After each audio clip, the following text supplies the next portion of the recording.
Je buzz. Présente-toi. Bonjour, je m'appelle Emilien. Je suis étudiant en NDRC et j'ai participé au concours d'éloquence d'EduService que j'ai remporté à l'école puis à la finale nationale. Alors, quelles sont les qualités indispensables pour être un bon orateur? Le plus important, c'est de transmettre une émotion pour vraiment sentir accrocher les personnes à notre histoire, pardon. Ouais, pas un très bon orateur encore une fois. Vraiment capter les personnes sur les sentiments et avoir une prestance aussi sur scène. Je pense que c'est les qualités les plus indispensables pour être un bon orateur. Voilà. Je buzz. Tu as écouté quoi pour t'ambiancer avant la finale? J'ai écouté beaucoup de chansons de variété française parce que c'est les chansons qui m'avaient inspiré pour mes 2 premiers textes. Donc beaucoup de chansons de Aurel Marchal notamment. Pas le chanteur que j'écoute le plus, loin de là, mais pour m'inspirer dans mes textes et pour la finale, c'est ce que j'ai le plus écouté, surtout dans le train pour aller jusqu'à Lyon. Quelle est la plus belle chose que l'on t'ait dite après la finale? Ça serait sûrement mes parents qui ont dit qu'ils étaient fiers de moi. Je pense que ce serait ça. Est-ce que quelqu'un t'a inspiré pour tes 2 discours?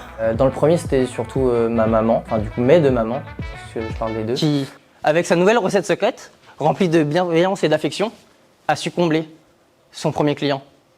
Un enfant affamé de tendresse. À ma nouvelle maman, je dis merci. Et dans le deuxième, ça serait du coup mon ancien meilleur ami. J'en buzz encore. Une anecdote sur cette finale. La veille, sûrement par stress et un peu d'appréhension peut-être, et de vouloir bien réussir, j'ai pas dormi. J'ai fait quasiment une nuit blanche, j'ai dû dormir 2 heures dans le train.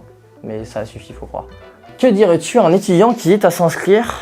De pas hésiter, qu'on gagne ou qu'on perde, c'est pas vraiment enfin pour moi en tout cas, comment je le vois, c'est pas le cœur du défi, c'est plutôt justement un défi personnel, pouvoir s'améliorer aussi, d'avoir une prestance à l'oral. Moi j'ai vu que du positif, que ce soit pour les relations que j'ai pu avoir pendant ce concours-là, et même pour les compétences que ça développe, je parle en écriture, comme en réflexion, comme justement se présenter devant un public, c'est vachement intéressant.